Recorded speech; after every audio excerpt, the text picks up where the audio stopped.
बिस्मिल्लाहिर्रहमानिर्रहीम। अस्सलाम वालेकुम दोस्तों, आप सबको अपने YouTube channel pharmacy technician guide की एक और वीडियो में वेलकम करता हूं। आज की हमारी ये वीडियो फार्माकोलॉजी में से रूट्स ऑफ ड्रग एडमिनिस्ट्रेशन की सेकंड वीडियो है।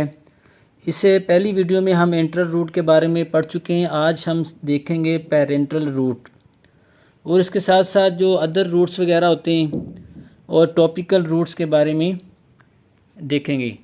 तो सबसे पहले यहाँ पे हम देख लेते हैं पेरेंटल रूट को। जी, तो पेरेंटल रूट जो है ये उन ड्रग्स के लिए यूज़ किया जाता है जो कि जीआईटी में जिनकी ऑब्जॉर्प्शन जो है वो कम होती है, पुअरली ऑब्जॉर्ब होती है जीआईटी गैस्ट्रोइंटेस्टिनल ट्रैक में। तो जैसा कि हेपारिन है, तो हेपारिन को हमेशा जो है वो आईवी में दिया जाता है। और इसी तरह ऐसी ड्रग्स या ऐसे एजेंट जो कि जीआईटी में अनस्टेबल होते हैं, जिसकी एग्जांपल हमारे पास इंसुलिन है। पेरेंटल रूट जो है ऐसे मरीज़ जो कि अनकॉन्शियस होते हैं यानी बेहोश होते हैं और अंडर सिचुएशन यानी ऐसी कंडीशन में होते हैं जिनमें हमें रैपिड फास्ट एक्शन की ज़रूरत होती है मेडिसिन की, यानी कि जो एमरजेंसी कंडीशन होती है उसमें हमें फास्ट एक्शन रिक्वायर होता है। अब अगर कोई मरीज़ बेहोश है या एमरजेंसी हालत में है तो उनको हम ओरल रूट के ज़रिए से मेडिसिन नहीं देते। तो ऐसे मरीज़ों को हम पेरेंटल रूट में यानी कि उनके आईवी लाइन मेंटेन करते हैं और पेरेंटल रूट के ज़रिए से उनको मेडिसिन दी जाती है। उसकी एग्जांपल अगर हम देखें कि वो कौन कौन से तरीके हैं जिसमें हम उनको मेडिसिन देते हैं, तो उसमें हमारे पास है जी एग्जांपल्स में जो पहली एग्जांपल है वो है इंट्रावीनियस, यानी इसमें हम क्या करते हैं डायरेक्टली इंजेक्टेड इनटू वेन, के वेन में डायरेक्ट हम जो मेडिसिन को इंजेक्ट करते हैं। तो ये इंट्रावीनियस या इसको आईवी भी कह सकते हैं। और इसको जो है वो बहुत फास्ट रैपिड एक्शन होता है और 100% जो है बायो अवेलेबिलिटी होती है ड्रग की। आईवी जो तरीका है इसमें जो इसकी एग्जांपल है जी। तो आईवी के बाद आ जाता है जो इंट्रामस्कुलर। तो ये क्या होता है कि इंजेक्टेड इनटू मसल्स, तो ये deeply into the muscles tissue जो होते हैं, इसमें अब्जॉर्प्शन जो है वो इसकी भी रैपिड होती है और इसका फास्ट एक्शन जो है हमें मिलता है और इसमें भी इसकी बायो अवेलेबिलिटी जो है वो 100% होती है जी। तो उसके बाद अगर हम देखें इंट्राडर्मल आईडी, तो आईडी में इंट्राडर्मल में क्या होता है कि injected into dermis just below epidermis, कि इसमें हम मेडिसिन को डायरेक्ट डर्मस में जो इसको इंजेक्ट करते हैं। और ये ज़्यादातर जो है वो टेस्ट ऑफ सेंसिटिविटी, यानी फॉर एग्जांपल के पेनिसिलिन हमने किसी को लगाना है इंजेक्शन, तो सबसे पहले हम उसका इंट्राडर्मल दे के उसके सेंसिटिविटी को टेस्ट करते हैं। तो ज़्यादातर ये डायग्नोस के लिए यूज़ किया जाता है। उसके बाद आ जाता है सबक्यूटेनियस, तो इसमें injected into layer of skin, यानी फैटी लेयर ऑफ स्किन जो होते हैं, जो फैटी टिश्यू होते हैं वहाँ पे हम इसको इंजेक्ट करते हैं सबक्यूटेनियस में। तो उसकी जो एग्जांपल होती है वो इंसुलिन है और इसमें भी रैपिड ऑब्जॉर्प्शन होती है इसकी, यानी आईएम की निस्बत थोड़ा स्लो होती है लेकिन रैपिड ही होती है। और इसके बाद है जी इंट्रापेरिटोनियल आईपी, तो इसमें इंजेक्टेड इनटू बॉडी कैविटी, जो पेरिटोनियम होती है, तो इसको पेरिटोनियल डायलिसिस के लिए यूज़ किया जाता है इंट्रापेरिटोनियल को। उसके बाद आ जाता है intra arterial, injected through artery, medicine को डायरेक्ट आर्टरी के ज़रिए जो इंजेक्ट किया जाता है। उसके बाद आ जाता है इंट्राकार्डियल, जैसा कि नाम से जा रहा है कि इंजेक्टेड इनटू कार्डियक मसल्स। तो ये जो एमरजेंसी जो कंडीशन होती है, जो दिल के जो रिलेटेड जो एमरजेंसी या कार्डियक अरेस्ट वगैरह, तो उसमें जो इंजेक्शन लगाया जाता है जैसे कि एपिनेफ्रीन या एड्रीनालीन, तो ये लेफ़्ट साइड जो 4th एंड 5th जो इंट्राकॉस्टल स्पेस होता है वहाँ पे ये इंजेक्शन जो है वो दिया जाता है और इसको IAB बोलते हैं। तो इनको जो है ना आपने MCQs के हवाले से भी आपने इनको याद रखना है। उसके बाद है जी इंट्राथीकल। इंट्राथीकल क्या होता है कि इसमें जो ड्रग होता है वो इंजेक्टेड इनटू स्पाइनल कॉर्ड, इसको इंट्रास्पाइनल भी बोल देते हैं, जैसा कि आपने लंबर पंक्चर का सुना होगा, या जो स्पाइनल एनेस्थीसिया जिसमें दिया जाता है, उससे बॉडी का जो नीचे जो टांगों से नीचे नीचे हिस्सा जो है वो उसको जो एनेस्थेटिक तरीके से करके जो रिलेटेड जो प्रोसीजर परफॉर्म किए जाती हैं, तो वो इंट्राथीकल कहा जाता है उनको। उसके बाद आ जाता है इंट्रा आर्टिकुलर और intra joint IJ, injected into joint corticosteroid injection used case of inflammation in joint. इसमें जो एग्जांपल है, जो साइनोवियल जॉइंट है, हमारे घुटने का जोड़ है, उसकी जो इन्फ्लेमेशन होती है, जो उसका जो पेन होता है, उसको रिलीफ देने के लिए जो ये जोड़ के जो साइनोवियल जॉइंट होता है वहाँ पे ये इंजेक्शन दिया जाता है। उसके अलावा जो अदर जॉइंट है वहाँ पे भी इनको दिया जा सकता है। उसके बाद है इंट्रा बोन मैरो, तो injected into bone marrow, direct bone marrow में जो इंजेक्शन इंजेक्ट किया जाता है। अब ये थी जी कुछ एग्जांपल्स। अब वैसे तो डिफरेंट जो पेरेंटल रूट्स हैं, लेकिन उनमें जो 3 मेजर पेरेंटल रूट्स जो हैं वो हैं जी अपना इंट्रावीनियस, इंट्रामस्कुलर और सबक्यूटेनियस, जो कि आम तौर पर ज़्यादा यूज़ किए जाते हैं, जो कॉमन एग्जांपल्स हैं इसकी। अब इनकी एडवांटेजेस की अगर हम बात कर लें यहाँ पे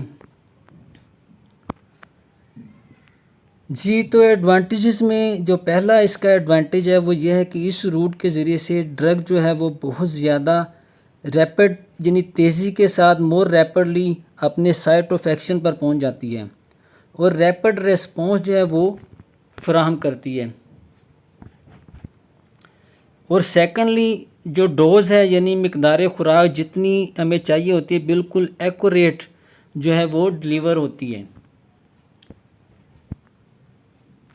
थर्ड में आ जाता है जी ऐसी ड्रग जो कि GIT में अब्जॉर्ब नहीं होती, उनके लिए ये जो तरीका है ये यूज़ किया जाता है, जैसा कि ऊपर बयान किया जा चुका है। तो ये थे इसके कुछ एडवांटेजेस। अब अगर इसके डिसएडवांटेजेस की हम बात करें तो उसमें जो है जी डिसएडवांटेजेस में more rapid absorption can lead to increase adverse effect.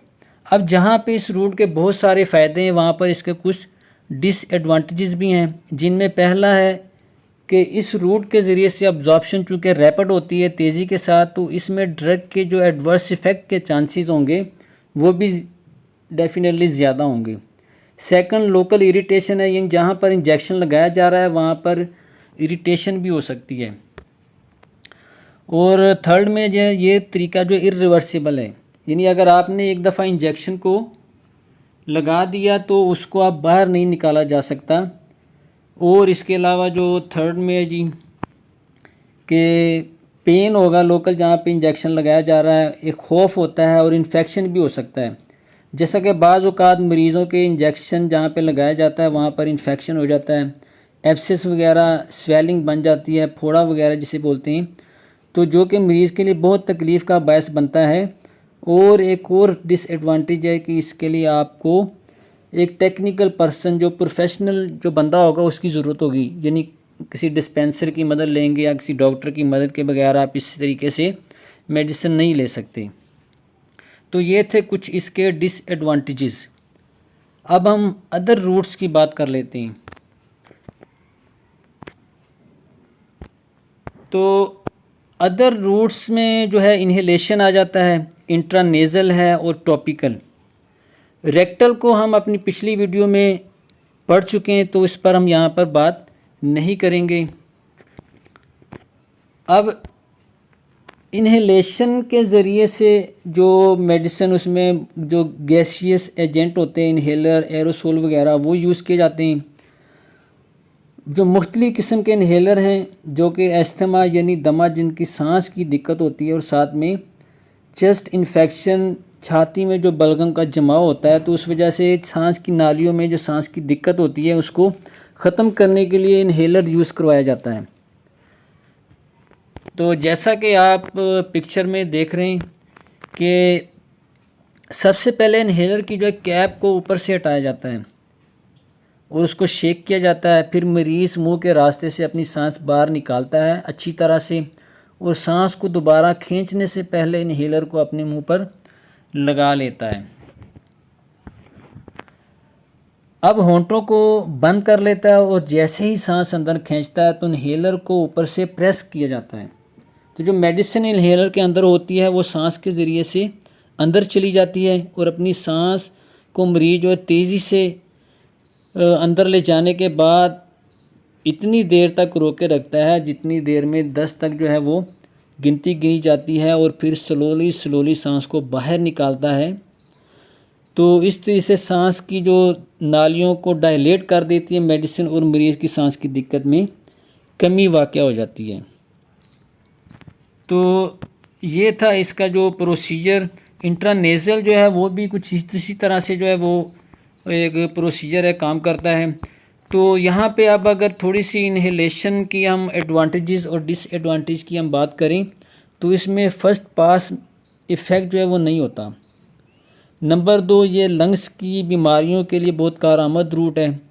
और थर्ड में रैपिड ऑनसेट एक्शन होता है, क्योंकि ड्रग जो है एक लार्ज सरफेस एरिया की वजह से ब्लड फ्लो ज़्यादा होता है, जिसकी वजह से वो जल्द से जल्द सर्कुलेशन में चली जाती है और उसका इफ़ेक्ट जो है वो जल्दी से मिल जाता है और मरीज़ को रिलीफ मिलता है। डिसएडवांटेजेस में इसको लिए एक स्पेशल अपरेटस की ज़रूरत होती है, जैसे इन्हेलर वगैरह। नंबर 2, रेस्पिरेटरी ट्रैक इरिटेशन हो सकती है, और पेशेंट की कोऑपरेशन की भी ज़रूरत होती है कि ये तरीका चूँकि मरीज़ को घर में खुद से परफॉर्म करना होता है, जो कि अक्सर मरीज़ नहीं कर पाते। तो ये थे इसके डिसएडवांटेजेस। अब हम बात करेंगे जो टॉपिकल डोजेज फार्म की। जी, तो टॉपिकल डोजेज फार्म की अगर हम बात करें तो इसमें जनाब जी स्किन के लिए जो डोजेज फार्म यूज़ होती हैं उनमें क्रीम्स हैं, ऑइंटमेंट्स हैं, लोशंस हैं, जेल हैं, ट्रांसडर्मल पैचेस वगैरह यूज़ किए जाते हैं।